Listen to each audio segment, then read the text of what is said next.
take this seriously.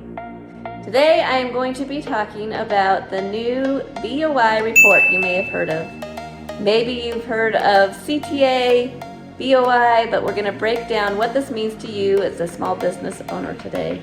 My name is Linda Tuttle, the Adventuring Accountant. I love to help small business owners understand tax laws, how to maximize your income so we can help you keep more money in your pocket. So what is CTA? There are a lot of acronyms.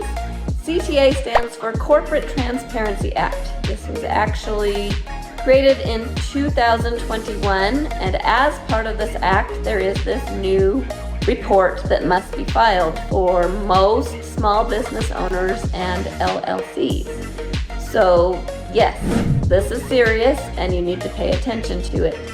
This is being enforced by FinCEN. FinCEN is part of the Department of the Treasury. It's Financial Crimes Enforcement Network. So the short of this is that the government is trying to crack down on illegal operations, want to understand who owns businesses located in the US, where they're located, and this is a big deal, as I said. They can impose a penalty of up to $500 per day for not filing these reports on time. So yes, pay attention. They can also impose a penalty, a criminal penalty, and fines of up to $10,000 if you are willfully, filing this fraudulently, not putting the correct owners on, trying to avoid filing the return. There's some very big penalties with this, so you need to be aware, and I want to break down a few questions and answers as they pertain to this new report. The BOI is the Beneficial Ownership Information Report. Like I said, the government wants to know who owns the companies and where they're located is the short of it. So step one is you need to determine if you are required to file this form. You need to determine if your LLC, new business, is a reporting entity. So if you are a sole proprietor, you are not actually required to file this return. But I've heard estimates of up to 5 million new LLCs are created every year. If that's the case and you are a reporting entity, then you need to file this report. So again, pay attention.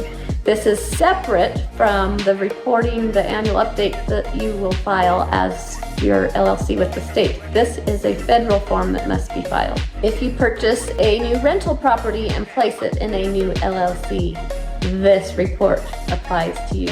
One thing to keep in mind, if you created a single member LLC, this is filed as though you are a disregarded entity and as a Schedule C on your individual tax return.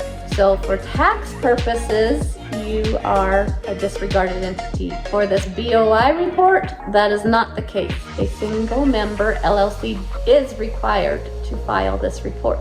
This will apply to most small businesses. There is an exemption for larger businesses. If you have more than $5 million in receipts on your previous tax return, if you have more than 20 full-time employees, more than $5 million in sales, and you're located in the US, you may have an exemption. But most of the people that I'm talking to, most of my clients, this does apply to you. So again, step one is determining if you are a reporting entity that is required to file this report. Step two is to identify the entity's beneficial owner interest. So that means they want to know the name and the location of beneficial owners of the company. What does this mean? If somebody owns more than 25%, they are a beneficial owner. The Corporate Transparency Act requires businesses to state the beneficial owners and their contact information. The beneficial owners are the human beings who actually own an interest in the business. So more than 25%. So there's some new rules to figure out here and determine whether your entity falls under this and who. If you own more than 25%, this can get complicated in certain situations, but this is the high-level overview of step two is identifying those beneficial owners. Step 3 is to obtain beneficial owner information. On this report, they want the full legal name, the date of birth, the complete current residential street address, and then a way to uniquely identify that owner, such as a U.S. passport, a driver's license, an image of the document from which the unique identifying number was obtained. I'm reading some of these things because some of this it's all new to me too, and I want to be able to give you correct information. Step 4 is to provide information about the company applicants in your BOI report. My understanding is that a company applicant can even be a paralegal if you have somebody helping you set up your LLC. You would still need to list them as an applicant on the BOI report. Step 5 is that you actually need to file this BOI report within 90 days of setting up the LLC. This BOI report is filed online. There is no fee for it, but you need to make sure that you are reporting the name of the entity, the federal identification number, the state of formation, and the address of the principal place of business. So all of that needs to be reported. You actually need to file the updated BOI report. So if an owner moves, that needs to be reported. It's not just a one and done. This is going to continue to have any changes to the business be reported. So once again, this is a big deal. If you have an LLC, you're creating a new LLC, new entity, be aware of these reporting requirements. I am personally not going to be filing these on behalf of my client. You can file it yourself and learn some more and file it on your own. I am offering a link that I have a law firm that I've partnered with that they are going to file these reports for you. Yes, I'm an affiliate for them, but that's the option I have chosen to go because I do not want to be doing this, as I see this as a practice of law for myself.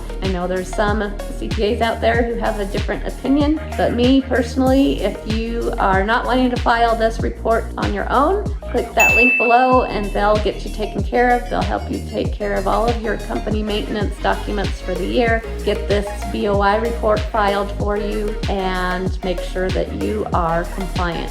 So it's a lot to take in. Hope this was helpful. I'll continue to share more information as I get it, but for now, just wanted you to mostly be aware this is serious. Treat it so. Make sure that your entities are compliant so that you don't get hit with any of those future penalties. And as always, don't forget to hit that subscribe button. Feel free to share this with somebody else that you think could benefit from this information, and have a great day.